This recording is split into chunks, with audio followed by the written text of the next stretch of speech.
Boker Tov, shalom à tous les Israélites, à tous les frères Kadosh des nations, à tous les Sadikim d'Israël. Car si Israël fait le grand prince dans sa loi, dans son comportement, l'Éternel ne fait pas disparaître la sagesse dans les nations.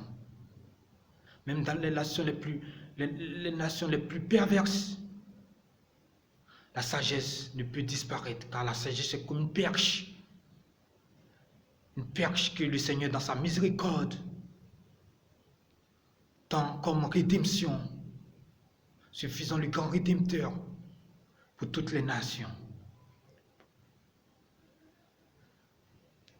Pour tous ceux qui ne me connaissent pas, je suis Rabbi Deyoun. Et aujourd'hui, nous allons parler du clonage humain. Nous allons parler des différents problèmes de la société, comme nous le faisons chaque fois. Le clonage humain, nous allons parler aussi de l'art en dernière position, car l'art peut influencer positivement ou négativement les sociétés, les civilisations. L'art a un principe religieux qui pénètre forcément les âmes, les esprits. Donc, essayez d'apporter la lumière afin que les artistes puissent aborder l'art dans son sens le plus noble, est un devoir pour nous. C'est ainsi les différents thèmes. Nous allons parler aussi des plaques qu'on met sur les routes et que plusieurs personnes demandent à enlever, les plaques avec des noms d'une autre époque, et aussi les déboulonnages des statues. Nous allons en parler, nous allons faire sortir la métaphysique divine sur tous ces sujets, afin que tout le monde puisse avoir une sérénité dans les réflexions, dans les positions, dans les choix. Mais les avis que nous allons donner sont ce qui nous vient du ciel, ce qui nous vient selon la Bible. Donc ce sont des positions, des solutions de la sphère divine. Ce ne sont pas donc des positions qui sont sujets à polémique. Nous sommes dans l'objectivité du divin, n'est-ce pas? Donc, c'est selon la Bible, selon les principes de la Bible, selon les principes de la justice, des lumières que nous discutons. Et pour ce qui est de l'art, vous devez savoir que n'importe qui ne fait pas des critiques comme ça à l'art. Pour faire des critiques à l'art, il faut à la limite être un moraliste, entre guillemets, et avoir les préceptes des sens, les préceptes des symboles, les préceptes des mélodies. Ça s'apprend dans les écoles d'art. Il y a des principes, il y a des dogmes, des codes de l'art que nous connaissons, et ça nous permet de faire des commentaires sur des artistes, d'emmener des artistes sur la bonne voie. Quand ils font l'art pour le diable et non l'art pour le divin, quand ils ne font pas l'art pour l'éternel Dieu, nous nous sentons obligés, nous voyons comme un devoir de les emmener quelque peu sur la voie. Le clonage, comme nous l'avons dit, le clonage, aujourd'hui c'est notre thème. Je vais choisir comme ça des thèmes scientifiques, des thèmes pour justifier une science ou ne pas justifier une science. On le fera souvent comme ça pour aider les scientifiques, parce que à une certaine époque, on utilisait les métaphysiciens de la police, de la philosophie, et d'autres théologiens venaient et aidaient les scientifiques, les grands scientifiques à prendre des décisions dans les équipes scientifiques avec toujours des métaphysiciens, parce que les métaphysiciens, contrairement à un scientifique qui s'arrête aux propriétés de la terre, aux propriétés de la matière, le métaphysicien, lui, il arrive à dégager ce qui est au-delà de la matière, ce qui peut toucher l'infini, ce qui peut toucher les firmaments. Donc c'est pour leur apporter un peu d'aide, c'est pas simplement pour que les gens ne pensent pas qu'on le fait pour frimer. Nous sommes des hommes de Dieu.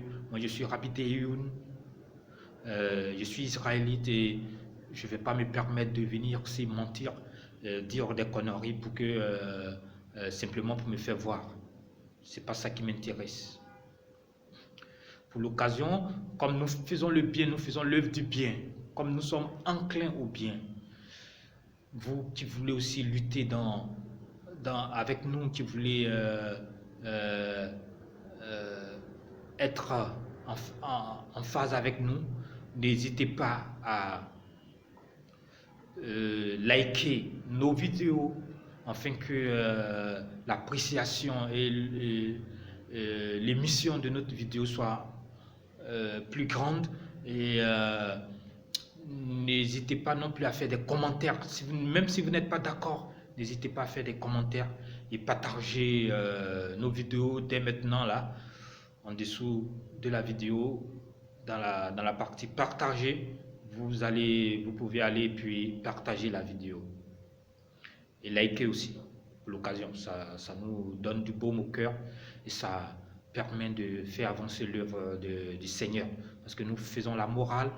Il faut que les gens apprennent à nous soutenir pour l'œuvre que nous faisons. C'est comme œuvre de rédemption pour aussi l'âme pour l'humanité que nous le faisons aussi. Pour ce qui est du clonage,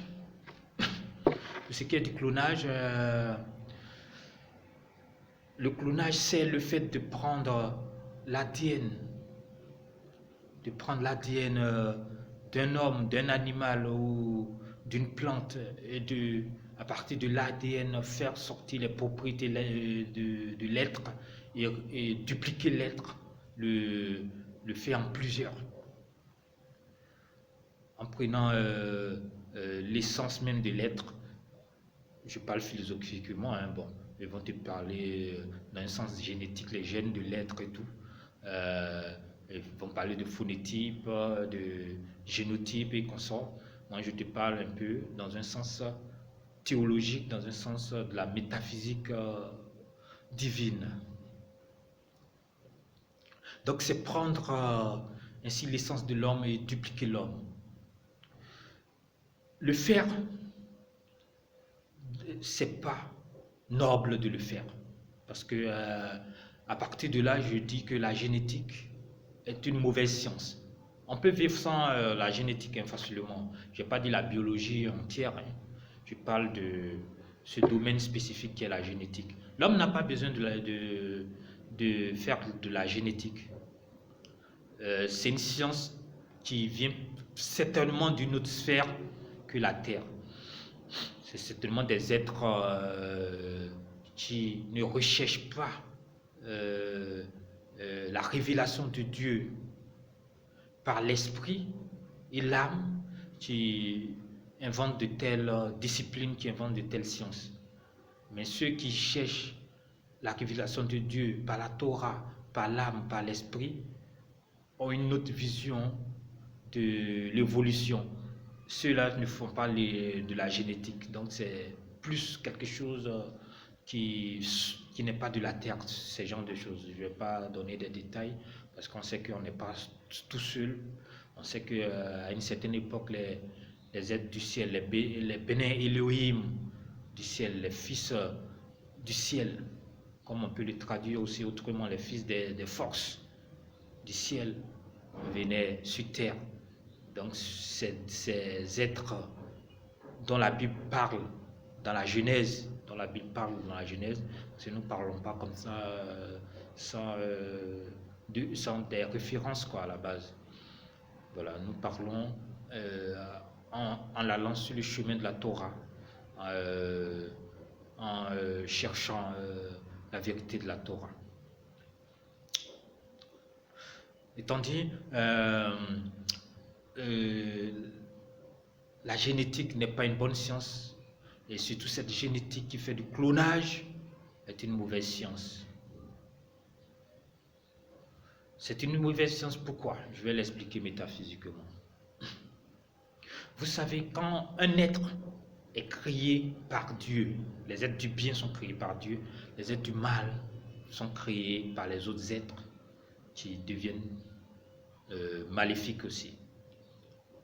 Quand Dieu crée un être, quand Dieu crée une entité, c'est toujours pour un but bien précis.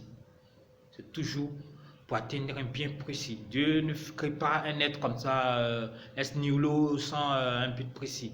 Il y a un attribut, un but bien précis, un déterminisme que cet être aura, une propriété que cet être, que cette entité aura. C'est comme ça. Quand Dieu crée Adam, il va dire, lui, je l'ai tiré de la terre. Il va dire, être tiré de la terre. Ça peut sous-entendre déjà un attribut et ensuite il va dire, tu vas dominer. Il va dominer sur les autres entités de la terre. Il va leur donner des noms déjà pour commencer, comme on le trouve dans la Genèse. Donc l'être a un attribut. On voit déjà que ici il y a un attribut de pouvoir du genre. Quand il va créer la femme, il va dire, elle sera l'aide de l'homme. Elle viendra pour aider l'homme. Et tout de suite, Adam lui-même, il dit, oui, voilà, elle est ma chair et tout. Il se retrouve quelque part dans cette aide que Dieu lui envoie. Et l'aide, c'est quoi? L'aide, c'est de l'amour. Donc tout de suite, avec un peu de réflexion, tu vois l'attribut qui ressort. On ne peut pas aider quelqu'un tant qu'on ne l'aime pas. Et on ne peut pas aimer sans aider quelqu'un. Si quelqu'un dit qu'il vous aime et qu'il ne vous aide pas, c'est pas la peine, quoi. Ne cherchez plus, c'est pas vrai. Il cherche plutôt son intérêt. Et quand il va créer, par exemple, Nimrod, on va dire que Nimrod, c'est le plus grand des chasseurs. On va dire un autre, c'est le plus grand des agriculteurs, le premier des agriculteurs. C'est comme ça dans l'entité de l'Éternel. On crée que quand on veut atteindre un attribut, on veut sous-entendre une qualité supérieure, on crée un être. Maintenant, après, les hommes entre eux peuvent créer. Il y a l'homme aussi qui crée. Il y a d'autres êtres, comme les abeilles, qui créent même des habitats, des systèmes d'habitat. Donc, chaque être après peut créer à sa propre création, à ses propres attributs. De ses attributs, fait des créations. Tu prends tes attributs puis tu fais des créations. Donc, à l'essence, les êtres sont créés par Dieu. Les êtres du bien, en tout cas, les êtres qui ont des propriétés du bien, des vertus, on dira, sont créés par Dieu. Si un être a des vertus et que vous vous levez, vous déboulonnez, vous prenez votre c'est une image, hein, vous prenez votre tournevis et vous commencez à déboulonner l'essence de cet être. Vous commencez à démonter l'être. L'être qui était parfait. Pensez-vous que vous pouvez avoir des résultats tout de suite, hein, des résultats de production parce que vous avez fait des OGM, vous avez enlevé des plantes et vous avez changé leur ADN et tout. Vous pouvez avoir des productions immenses, mais vous avez changé l'être de la plante, vous avez changé l'être de la graine, vous avez changé l'être du grain et du riz, vous avez changé l'être du maïs, vous avez changé l'être d'un animal, d'un mouton, si vous l'avez changé, si vous l'avez cloné, vous avez changé son être. C'est que le programme que Dieu a mis en lui et qui faisait que dans le domaine, dans la tribu, si c'est un pigeon, en général on dit la tribu du pigeon c'est la paix. Si c'est un pigeon, Vous avez changé son système de paix, son programme de paix, son influence de paix sur le monde entier, je dirais même à l'échelle de l'univers. Parce que tout ce que nous disons, c'est universaliste après tout. Donc vous avez changé. Vous avez changé son être. Si vous changez son être pour une production, vous avez changé parce que vous avez voulu un attribut de production. Mais l'attribut véritable que Dieu a mis dans cette graine, que Dieu a mis dans cet animal, bien vous l'aurez plus. Vous l'avez changé, vous l'aurez plus. Vous avez changé son influence sur l'univers. Vous avez changé l'être, l'animal qui a été créé. Vous avez changé son influence sur l'univers. C'est négatif. Voilà pourquoi nous disons que ne faut jamais cloner un être, ni un homme, même un animal, une plante. Il ne faut pas le faire. Les hommes sont créés selon le nombre et ce qu'il y a, ça peut suffire à tous les hommes. Pas besoin de cloner un animal ou quoi que ce soit. Voilà. Ça, c'est la première partie. Nous allons parler aussi rapidement de l'art, du cinéma. Ce que nous y demandons, c'est l'interdiction de la pornographie sur tous les médias. Sur Internet, sur les télévisions, nous demandons solennellement à toutes les nations d'interdire cela. Et nous le demandons à l'Éternel Dieu d'influer de sa grande puissance, de sa providence, pour que dans tous les pays, la pornographie disparaisse, parce que c'est quelque chose qui fait du mal aux enfants, c'est quelque chose qui fait du mal aux hommes, c'est quelque chose qui fait du mal surtout à la femme qui a sa dignité brisée totalement dans cette violence que ces genres de films proposent. Même quand vous êtes vous branchez pour un rabbi comme moi, vous allez sur Internet, vous allez tomber sur des images comme ça que on ne sait pas par quel miracle les gens vous envoient comme ça par vraiment une grande erreur. Vous voyez des images comme ça, vous êtes stocké, vous supprimez. Quelques jours après encore, il y a des agressions de ce genre.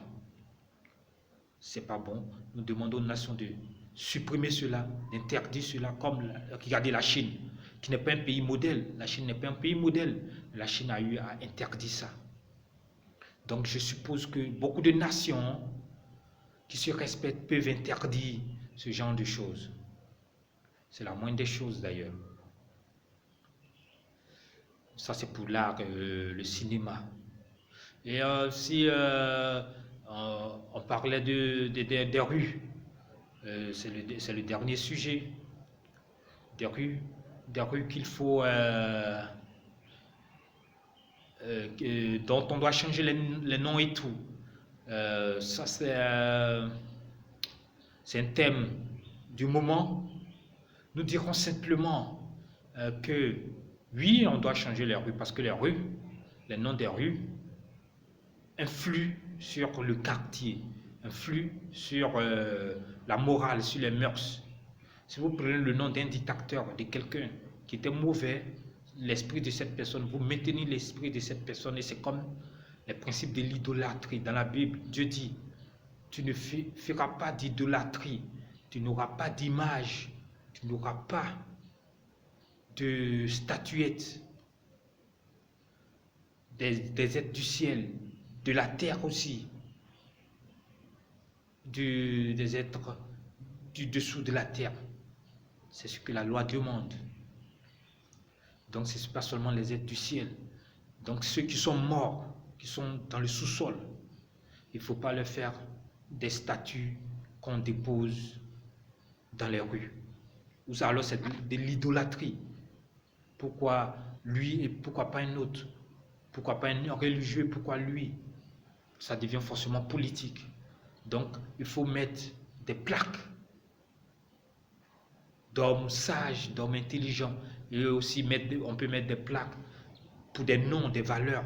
Vous pouvez dire la rue de la justice, la rue de l'harmonie, la rue de la paix. Vous pouvez appeler votre rue comme ça, la rue de la rue de l'union, de l'unification, la rue de la République, la rue, il y a plein de mots de genre, la rue du mariage, c'est pas les mots qui manquent. Donc chaque rue peut avoir un nom comme ça et de quartier en quartier. Si c'est comme ça c'est bon. Ça peut amener un flux de prospérité, un flux de sainteté.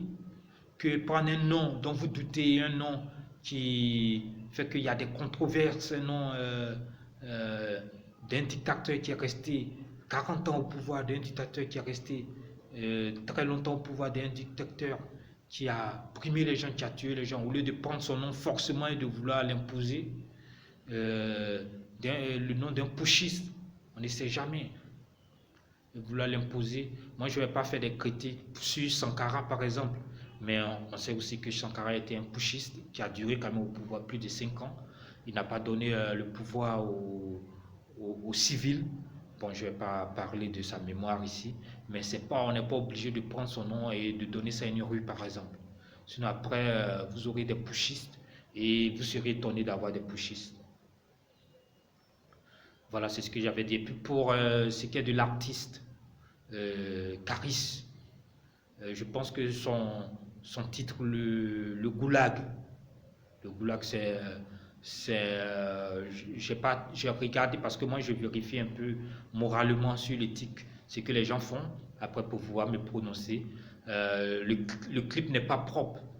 Il y a de la débauche dans le clip, notamment dans la voiture. Ça donne même pas l'envie de terminer le clip. Moi, j'ai eu envie de vomir quand j'ai vu ça. Donc, j'aimerais appeler Caris à faire de l'art propre, à chercher des valeurs dans son art, de faire des clips propres et d'avoir une belle écriture, Vous savez, moi, j'ai bien aimé MC Solar à une certaine époque, car il avait une écriture propre et tout le monde aimait, franchement. Même j'ai été en Angleterre plusieurs fois dans des librairies. Les bibliothèques, ils appellent ça librairie, les bibliothèques publiques, ils appellent ça librairie. Dans les librairies, franchement, quand tu rentres dans les librairies, que tu vois l'album de MC Solar, que tu vois l'album de Osmo Puccino, des gens qui ont de l'écriture, qui soignent leur écriture, qui parlent poliment. Tu as de l'affection dans le cœur, tu as vraiment un baume dans le cœur de voir ça comme ça à Londres dans des bibliothèques. Ça donne de la dignité pour un peuple qui en a besoin. Voilà, c'était ça. On va s'arrêter là. On dira seulement que le Seigneur est avec nous et que ne faisons pas de la venue du Messia une obsession, car Dieu est déjà avec nous. Prions Dieu. N'oublions pas de suivre ses commandements. N'oublions pas de respecter, par exemple, il ne faut pas faire de faux témoignages aux gens. Il ne faut pas faire de l'idolâtrie. C'est les lois du Seigneur. Faut pas voler. Faut pas, voilà. C'est tout ça. Hein. C'est tout ça. Il ne faut pas être technocentrique. Voilà.